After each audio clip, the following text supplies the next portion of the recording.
Militer Tentara Nasional Indonesia atau TNI mengerahkan pasukan gabungan dari Korps Marinir dan Raider Angkatan Darat ke perbatasan Australia dan Timur Leste berdasarkan siaran resmi dari Komando Reserse Militer atau Korem 161 atau Wirasakti. Dilansir web militer pada Jumat, pasukan gabungan itu dikerahkan ke perbatasan sebagai satuan tugas pengamanan pulau terluar atau Satgas Paputer. Keluar pasukan Korps Marinir yang terlibatkan berasal dari Batalion Infanteri atau Yonif Marinir 11 atau Kakatua Raja Perkasa yang berada di bawah kendali Komando Masmar 3. Sedangkan pasukan TNI Angkatan Darat berasal dari Yonif Raider Khusus 744 atau Satya Yuda Bakti di bawah Komandan Brigif 21 atau Komando Kodam 9 Udayana. Pasukan Satgas Paputer ini menggantikan pasukan sebelumnya.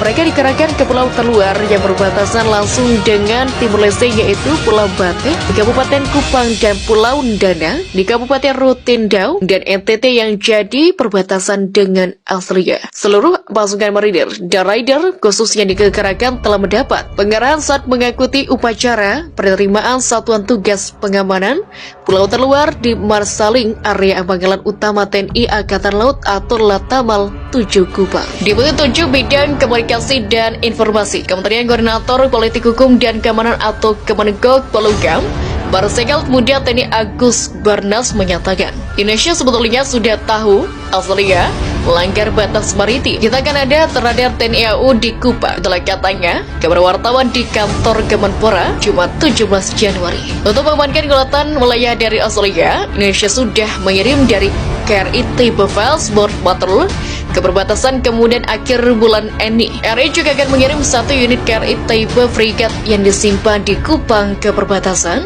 Selain itu, tim terpadu yang terdiri dari Kementerian Luar Negeri atau Bali dan TNI sedang membahas masalah pelanggaran maritim oleh Australia itu. Sementara Kepala Staf Angkatan Laut atau Kasal Laksamana TNI Marsetio enggan menanggapi kabar tersebut. Saya belum terima tanggapan Australia ini. Kalau sudah akan saya koordinasikan dengan kedaulatan Australia di Jakarta, kata Marsetio.